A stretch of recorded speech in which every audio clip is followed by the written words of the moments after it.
You're listening to an ENCORE presentation of Bionic Planet.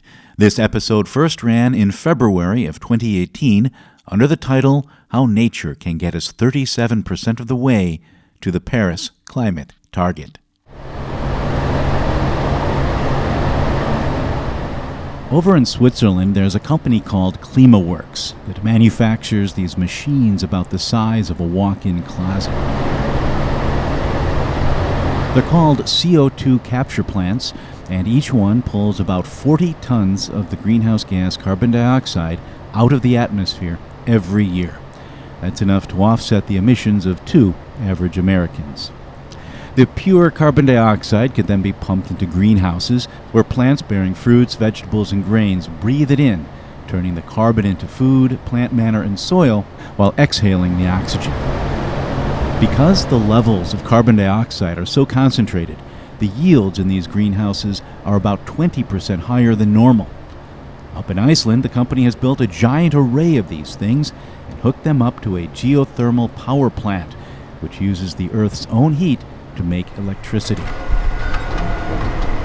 Geothermal plants do emit a small amount of carbon dioxide themselves, but the machines capture enough to offset that, and they infuse it into the porous rocks deep underground, where it stays for centuries. The geothermal plant is, as a result, carbon negative. It generates power while removing more carbon dioxide from the atmosphere than it emits. You can, in theory, take this technology a step further, extracting pure carbon, which you feed into 3D printers that make prefab parts for, say, homes or farm equipment. Power them with solar energy, and you could have a carbon-negative factory that literally makes things from thin air while reversing climate change. It's the kind of technology that stirs men's souls and makes you believe we can beat this climate thing. But there's a catch. For now, this exciting new technology costs between $600 and $1,000 per ton of carbon dioxide removed from the atmosphere. Don't get me wrong, it may one day put us over the hump, but when it comes to carbon capture and storage, there's a technology that can get us 37% of the way to meeting the Paris Climate Agreement targets. Sometimes without costing a dime, sometimes at just $10 per ton, and often while increasing food yields and reducing the cost of farming. Yet less than 3% of all carbon finance flows into this exciting technology. Man may be unwittingly changing the world's climate through the waste products of his civilization. There's a group of us now who are proposing that the Earth has actually entered a new epoch, and that is the Anthropocene. We know that the enemy is carbon, and we know its ugly face. We should put a big fat price on it, and of course, add to that, drop the subsidies. Earth. We broke it, we own it. And nothing is as it was. Not the trees, not the seas, not the forests, farms, or fields. And not the global economy that depends on all of these. But we can restore it, make it better, greener, more resilient, more sustainable. But how? Technology? Geoengineering? Are we doomed to live on a bionic planet, or is nature itself the answer? That's the question we address in every episode of Bionic Planet, a podcast of the Anthropocene, the new epoch defined by man's impact on Earth. And today's guest, Bronson Griscom, has explored that impact more deeply than almost anyone I know. He's the director of forest carbon science for the Nature Conservancy. And last year, he headed up a team of 36 researchers from almost 24 institutions tasked with identifying once and for all the realistic potential of using nature as a bulwark against climate change. I caught up to him in November at year-end climate talks in Bonn, Germany.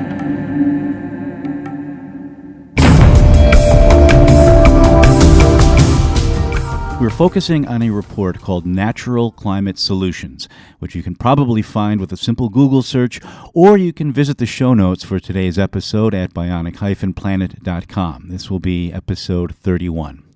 If you've ever been to these climate talks, they're kind of a mess, spread out over several acres with security checkpoints everywhere and meetings happening constantly and in parallel. I've been trying to pin down Griscom since reading his report before the talks began, and we finally caught up to each other at a side event focused on carbon capture and storage, which is where I learned of the technology that I mentioned earlier.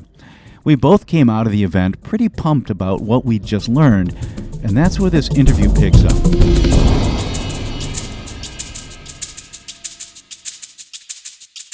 I have this vision of these machines all over the world pulling carbon out of the air and infusing it, injecting carbon dioxide into greenhouses so that the plants grow fast and really wonderful, and then pumping other stuff into 3D printers and cranking it out. They're just pulling money out of the air, and you were excited about it too. But you brought up an issue that I thought was kind of interesting. That you're worried about this new, exciting, and kind of next generation technology could take away from some of the things that are here right in front of us right now. Right? Is that kind of what you were? Yeah. So, Steve, I absolutely share your optimism coming out of that event. Having said that, what I still struggle with is that there is currently a limited pool of financing, of investment in climate solutions. So the land sector is receiving about 2.5% of the financing that's going into climate mitigation, and over 30% of the cost-effective climate mitigation is available from conservation, restoration, and improved practices on the land. Meanwhile, mitigation options are available immediately. There's no technological advancement needed.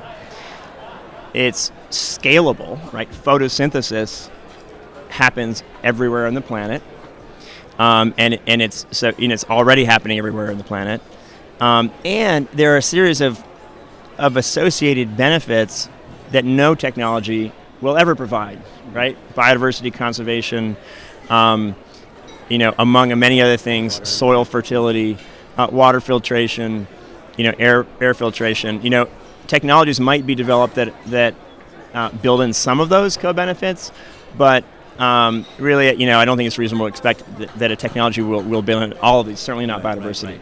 So, bottom line is, I have tremendous optimism, and I think we have to be investing in those technologies. But at the very same time, we also need to figure out how to address an imbalance in the proportion of the existing investment that's going to land-based mitigation.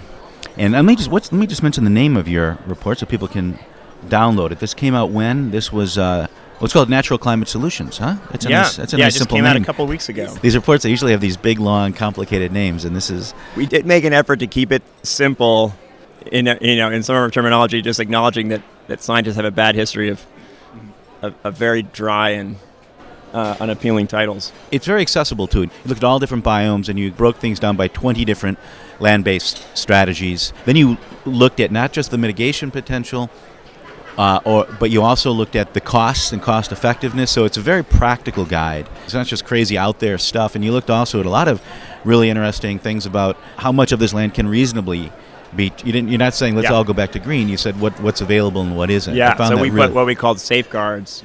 We wanted to start the conversation from what's actually at least potentially socially desirable. Mm-hmm. And we know it's not socially desirable to not have food security. Mm-hmm. We know it's not socially desirable to lose fundamental ecosystem diversity. So the good news is that for land-based mitigation options, the vast majority of them are win-win, but the critical issue is that there are some options which can be win-lose, and so essentially we said, look, we're not going to talk about the win-lose, we're only going to talk about the win-win, or win-neutral. Mm-hmm. And you basically identified 24 gigatons of emission reductions. That's right. Per year, right? Or was that over the course? Yeah, let me just qualify that, though. So it's, 24 billion tons CO2 per year of mitigation potential, and that includes both avoided emissions and additional sequestration. Okay, so both sinks and avoided sources. A simple comparison would be avoided deforestation would be an avoided emission, reforestation would be an enhanced sink. Right. In the ag sector, you have a number of better practices, such as cover crops, during the off season, better grazing practices that will increase the sink into the soils and actually creates more fertile soils, so there's a win-win there. But there are other ag practices that are an avoided emission. So avoiding the excessive use of fertilizers is actually amazing, the extent to which fertilizers are essentially over-applied just because farmers don't have a sophisticated methods, even though they're available, they're not being used in many places to target the application of fertilizers to actually optimize the growth of the plants, but not burn them. Right. And so there's an example where you're actually saving money by optimizing the application of fertilizers and avoiding an emission. So bottom line is there's both avoided emissions and additional sinks in both the forestry and the ag sectors, as well as in the wetland sector, which we bring into the equation. Did you look at agroforestry as well as a? We did. Because that's a field that I've just discovered it. Yeah. It didn't exist until I found it 2 years ago, but it's just fascinating to see what when you visit these farms in Kenya and places, and you see what the places that are using kind of old school farming, and then you go right next door and they're doing agroforestry, and you see trees, and you've got corn, it's absolutely incredible. Yeah. What keeps kind of coming back to me on agroforestry is I just keep thinking it could be a lifestyle choice in places like the U.S. even though it's not, from a mega production standpoint, it's not the way to go. Yeah. But in Kenya, one thing I've found is people who have grown up in the city and they're becoming fairly successful, they go and they buy a farm. Their parents moved into the city. There's this whole back to the land movement in Kenya, and it's people buying small farms and treating them as a hobby that makes money. Did you look at this at all? Yeah, no, we did. Having said that, it being a global analysis, we didn't get nearly as granular as the kind of story you're telling. Right. But let me just emphasize that's the kind of story that we're excited about, and that it's embedded in actually at least two of the pathways. So the two main pathways. So again, just to clarify that we use the term pathway to refer to a category of action, a type of action that we can take to either avoid emissions or increase sinks in terrestrial ecosystems. Two of those pathways are where agroforestry plays in. One of them is called trees in croplands, and the other one is reforestation. Because agroforestry is actually it involves a tremendous range of options, from adding one tree across a hectare or an acre to provide forage for your cattle at one extreme, to an actual forest that's a full, it's completely tree dominated. On one extreme, agroforestry can be really dominated by annual crops and more of an sort of, a cropland system, but with trees. And the other extreme is a cultivated forest system. So that's why we had sort of divided those up. But the bottom line is that one of the things that's so exciting, and this is counterintuitive, right? But is so exciting to me is in the process of running this analysis is realizing all of the places in which land use is wrong or problematic, which points to all the opportunities we have to do a better job. So the notion that there's sort of these fundamental conflicts between feeding a growing human population and storing carbon on the land, I think a lot of people have fears about that, and we should, because we got to make sure that we avoid those kind of conflicts between actually feeding people and restoring landscapes. But there's a shocking extent to which there are not trade-offs. and so one example in agroforestry is that temperate agricultural systems have been exported to the tropics. And part of that history of exporting grains and annual sort of crops to the tropics has been using production systems in the tropics that aren't actually the most effective production systems, given the type of soil and given the type of climate in those systems. So what that means is that in a lot of tropical systems, you can produce more and in a more resilient way, less susceptible to fluctuations in climate, by shifting from annuals to tree-based crops. Because in the tropics, there are a lot of different trees that produce food. So you're talking about, like in the Amazon, you go through what used to be the Amazon forest, and now they've cleared these trees away, and you've got corn or you got soybeans growing there. That's what you're talking about. Exactly. Right? Yeah. And in fact, we've, back in the day, right, sort of during the colonial era, there's the notion of like, there's all this wild forest that we're clearing and to put in crops. turns out a lot of those forests were actually cultivated forests, by people. Yeah. We're doing a hyper simplified version of kind of history here, but the bottom line is that there are tremendous opportunities to produce food from agroforestry systems that store a lot more carbon, and these opportunities are particularly dramatic in the tropics. Yeah. The Amazon is a cultivated forest for thousands of years. The indigenous people were selectively extracting trees that weren't. They were getting rid of the trees that didn't yield fruit, and they were letting the ones that grow fruit. This is what you were talking about, right? Yeah. I mean, that was another one of these epiphanies that was new to me a couple of years ago, and I find that so interesting. Yeah.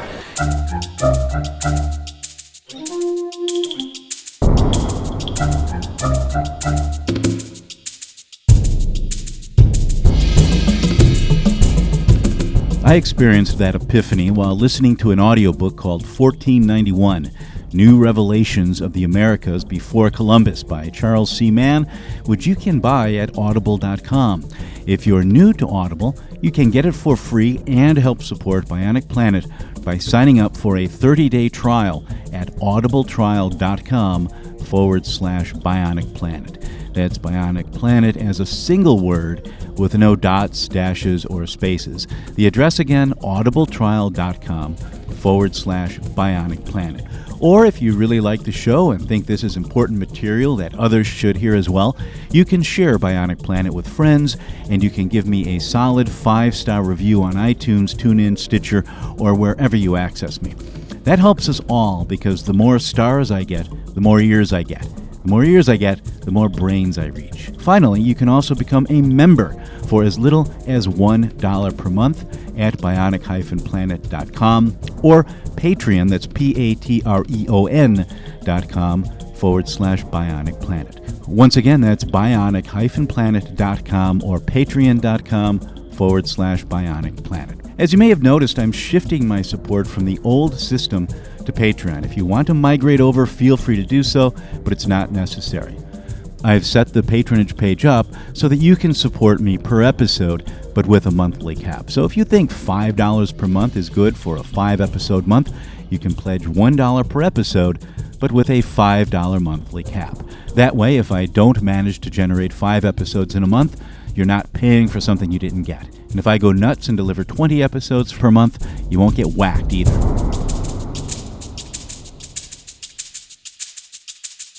You identified about 30% more potential mitigation than previous studies. Why is yours so much higher than what other people found? What did you look at that they didn't see? Frankly, it was initially a bit of a head scratcher because we were not expecting to get a higher overall number than other studies. And so we actually had to go back and look and try to answer that question for ourselves. And what we realized is that there are a number of pathways that were not fully included in any other prior assessment. There are a variety of prior assessments that have been done, some of which focus on particular regions of the world, such as the tropics, excluding temperate and boreal zones. There are other studies that include some pathways globally, but not others. But there are no pathways that fully include, at least to the extent that we have, all 3 biomes that we looked at. So wetlands, agricultural, and grassland systems, and forests. And did so globally. And in particular, so just for some examples, wetland systems had been relatively ignored. They were not fully included in the last IPCC report. Some aspects of wetlands were, but many aspects were not. So when I say wetlands, by the way, I'm talking about a whole range of ecosystems from mangroves to what are called peat swamps, which is freshwater wetlands, other types of coastal wetlands like salt marshes, seagrass beds. Another category are, just as an example, is things like savanna burning, so early season savanna burning that better mimics natural fire regimes, can increase carbon storage in sort of transitional grassland savanna ecosystems. So that's another example of something that we think has not been picked up before and included. So bottom line is we filled gaps, and we think that's the reason why our number is higher than prior studies. And forests are where the most potential is, and then wetlands were number 2, right? Wasn't that the... Actually, I think it's agriculture. Sorry, yeah, agriculture is the number 2. Okay. And wetlands were number 3. Did you factor in the other greenhouse gases as well? Or We did. Okay, because I saw Yeah. you alluded to that here, but I wasn't sure if that was actually in the final. Yep.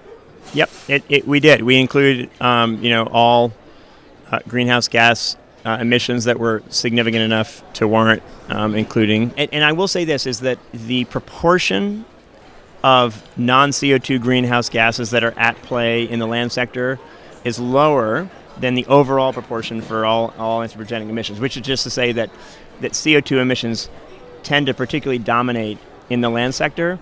Having said that, there are very important exceptions to that in terms of methane emissions in wetland systems. From standing water. Right?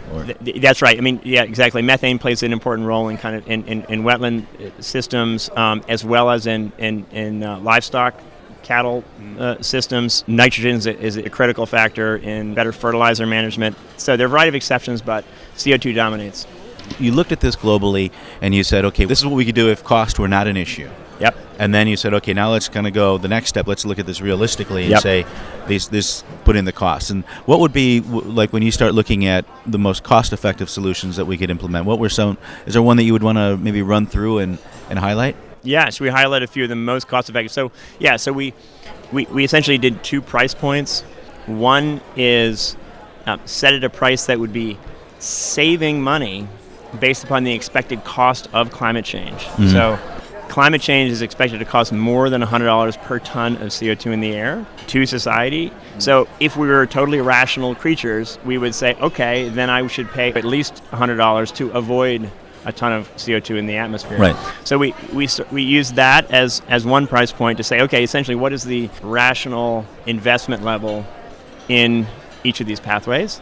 And then we said, okay, that's $100 per ton. Society right now is not yet willing to pay that amount. On the other end, there's the amount that we are already investing in climate mitigation in certain parts of the world. California is the best example in the U.S., where they're already paying, I think it's like $12 per ton of CO2. So then we also looked at that level to say, hey, where's the low-hanging fruit? Where's the stuff that's kind of like, we should be doing this right now based upon existing financing mechanisms. Some examples. So avoided forest conversion is is the second largest pathway that we discovered, but it is the largest pathway in terms of the lowest cost, $10 per ton opportunity. The $10 per ton is based on the price of, like, say, a voluntary offset? You can have different types of mechanisms for valuing carbon. So it could be a carbon tax. It could be, where the revenues for that tax are then invested in types of solutions. It could be a cap and trade system, like in California. But in any case, the notion is if you were willing to pay for $10 per ton of CO2 that is not in the atmosphere and stored instead in living ecosystems, what would be the rational amount of investment in any one of these pathways? And the largest option for that level of willingness to pay is avoided forest conversion. Why not reforestation? Because when you convert a forest to a non-forest, you are, in the period of a year or two, taking 100 plus years of carbon storage from the growth of that forest and putting it into the atmosphere all at once. So there's a pulse of emissions. Right.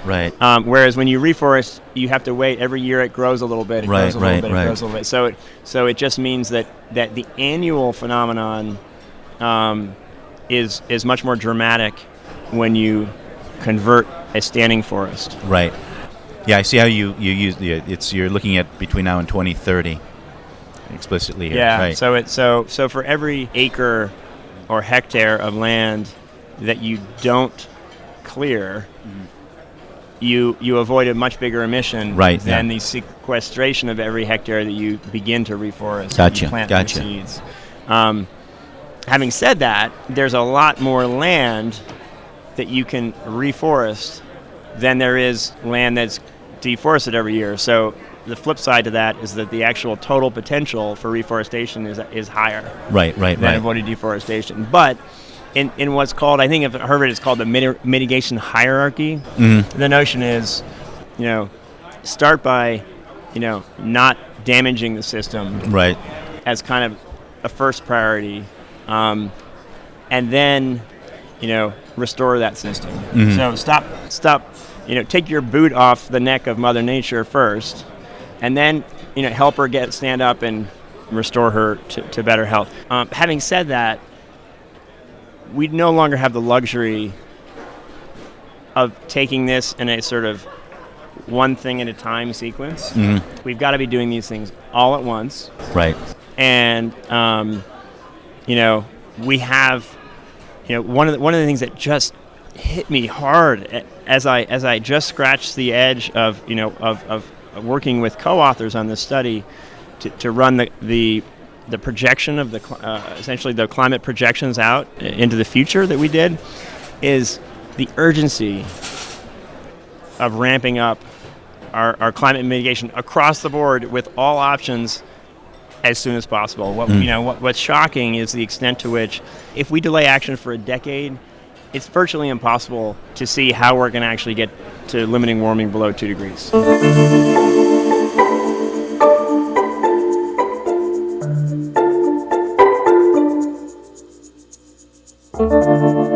So, how urgent is it?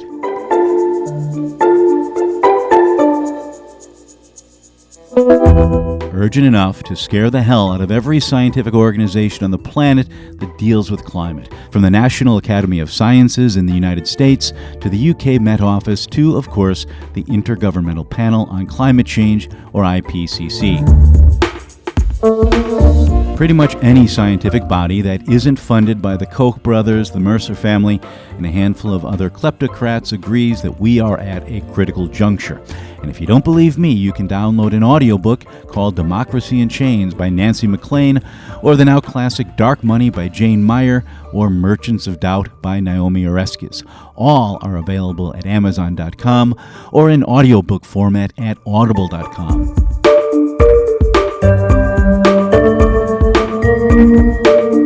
If you're a first-time user of either service, you can help me build a counter-propaganda war chest to improve Bionic Planet and bring you more and better episodes. If it's Audible you want, then sign up for a free 30-day trial at audibletrial.com/Bionic Planet. That's Bionic Planet as a single word with no dots, dashes, or spaces. The address again, audibletrial.com/Bionic Planet. If it's books you want, just go to bionic-planet.com and click on the Amazon advertisement. That will take you to the Amazon site, and I'll get a few pennies for sending you there. You can also share Bionic Planet with friends, and you can give me a solid 5-star review on iTunes, TuneIn, or wherever you access me. Finally, you can also become a patron for as little as $1 per month at bionic-planet.com or at patreon.com/Bionic Planet. Once again, that's bionic-planet.com or patreon.com/Bionic Planet.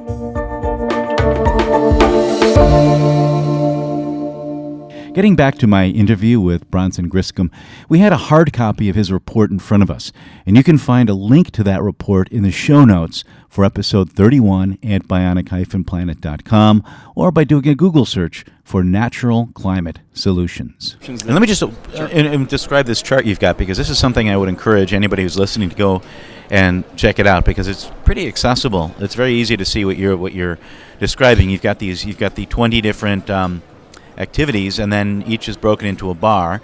The left side of the bar is gray, and that's the low-cost portion. That's kind of the dark gray. Then you've got the kind of medium gray, which is a little higher cost, and then the white one is the just the most you can go, I guess, right? Would that be the way? Right. Yeah. Most can you go without passing essentially the guardrails we put on that, the safeguards. Gotcha. Okay, that's okay. Now, so go ahead. I sorry, didn't mean to interrupt. Absolutely. So. So two or three other, really low-cost, particularly exciting options that emerged. So one of them is natural forest management. Mm-hmm. So what we mean by this is primarily natural forests that are managed for timber production. Mm-hmm. Something like half of all forests in the world are managed for some degree of timber production, and about 7% of forests are in intensive plantations, but the vast majority of the extent of what we're calling working forests, production forests, are essentially natural forests that are harvested. So in those really extensive natural forests that are harvested, the practice is used to harvest trees in natural forests tend to be pretty sloppy. And what that means is that there's a lot of damage done to the forest while extracting those trees that actually have commercial value, because usually not all the trees in the forest will have commercial value, especially in more diverse forests. What I love about this one is that you can professionalize that business model of extracting trees from a natural forest while maintaining the wood production and increasing the carbon stocks, because you're essentially being more efficient. We're talking about improving a business model to harvest wood while improving the integrity and the storage of forests. It's a huge opportunity across vast areas of tropical forests and temperate forests. I just did a piece on a group called the Dogwood Alliance. I don't know if you know them. I've heard of them, yes. And they did a lot of work with Staples, where Staples was paying, because Staples wanted to increase its supply of certified as sustainable paper. And so they bought carbon offsets from all these small landowners to see if it would be cost effective to use carbon finance to get these landowners to shift to FSC certified practices. And what they basically found is it only worked if you had a large piece of land. If it was a smaller one, it just wasn't financially viable. But they did have a video that was really, really clear to see what they did, because they just went with one of the companies was a group called the Forest Land Group. Okay. And they're a big landowner. And they were just kind of walking through the forest saying, okay, you see this here? Now this is kind of dead wood. This tree is unproductive. If we were just doing this the normal way, we would have removed this because it's in the way. But now because we're getting the carbon payments for this, it's actually viable for us to leave these trees standing and go in and more selectively log. That's what you're talking about, I guess, right? That's exactly what I'm talking about. Let me give you one more example. So we've got a project in Southern Virginia called it's in the Clinch Valley, the Clinch River Valley, and the initial goal of this conservation work that we, the Nature Conservancy, were doing there is we were concerned about an endangered freshwater mussel that was suffering from the lack of water quality, soil erosion that was dumping soil into streams that was going into the river and killing off this species of freshwater mussel. This is mostly private lands. So what we did is we went and we connected with a number of landowners in this pretty remote part of Southern Virginia. And we said, hey, we'll make a deal with you. If you sell us an easement, you agree to not develop your land, then we will pay you, the landowner, an annual fee for harvesting the timber. And we're going to pay you the amount that you've been making historically off of just, the primary use of this land, which is earning a few bucks from harvesting wood. So we say, okay, we're going to pay you an annual fee, and then we, the Nature Conservancy, are actually going to do the timber harvest for you. We're going to manage that. And then what we do is we bring in really good foresters to do top-of-the-line, low-impact logging, maintains the jobs in that region where you really desperately need jobs, maintains wood production, which actually we've got to maintain because the alternatives to wood, cement and steel, have higher carbon footprint. So maintains that, but dramatically reduces the sediment loads, is maintaining that endangered mussel. And then along the way we realized, my gosh, we could sell carbon credits because we're storing more carbon. So it wasn't even in the initial reason we did it, but we realized that is now the primary financing for that, and it's allowing us to expand that model far beyond the Clinch Valley. Interesting. Getting back to the chart, you'd mentioned nutrient management before, which is fertilizer, I guess. And I see here on this chart that's one of the best low-cost solutions in the agriculture and grasslands section. Can you tell us a little bit about this? In simple terms, it's more targeted use of fertilizers, which translates to reduced fertilizer application, but actually applying the fertilizer at the level that is optimal for the crop to grow. A triple win outcome. And let me give you an example of how we're actually doing this in the U.S. We have something called the Soil Health Initiative, and one of the things that we're doing as part of that is working with farmers to improve practices and the technology that's used to apply fertilizers. The machinery used to apply fertilizer has high-quality GPS units that record exactly how much fertilizers are being placed in every square meter of land. And then you can monitor yield, the production, the following season and see actually how much they produced. Right, okay. And so then you also can test the soil in many locations and determine kind of what is the actual micro need across the field, and really get targeted about your application. So in that example, there's an initial capital investment in a technology, but it saves money over the long term. It improves yields because when plants get too much fertilizer, they get burned. And then here's the kicker. It's helping us deal with the dead zone in the Gulf of Mexico. Okay? Because the result of all this over-application of nutrients throughout the heartland of the U.S. is draining down into the Gulf of Mexico, creating a massive dead zone that is terrible for fisheries, terrible for diversity in the ocean, et cetera, et cetera. So you've got a really important contribution to avoided nitrous oxide emissions, which is a very potent greenhouse gas. You've got improved crop yields. You've got better soil health, long-term soil health, and you've got better health of the streams and the river and the Gulf of Mexico, all for a strategy that over the long haul is saving money for farmers. A lot of the big wins there are in developing countries, and they don't always require a big technology play. It can be actually just some basic practices that are used. I'm cognizant of the time. I could go on forever, but is there any particular pathway that you wanted to highlight before we wrap up? One more to highlight is what we're calling avoided peat impacts. So these are freshwater wetlands, forested wetlands in Indonesia. They can have tens of meters, so like 30 plus feet of peat soil, okay, this dark organic soil that just built up over centuries on those sites. And so what you have is the highest density of carbon storage of any ecosystem. You can have pretty good agricultural production on those types of soils, but what you need to do in order to transform those peat wetlands into agriculture is dig ditches that drain the water out. And then what happens is, as you drain the water out, then all of a sudden that rich organic soil starts to decompose and it's just emitted into the atmosphere. So what you get is a massive pulse of CO2 into the atmosphere for every acre.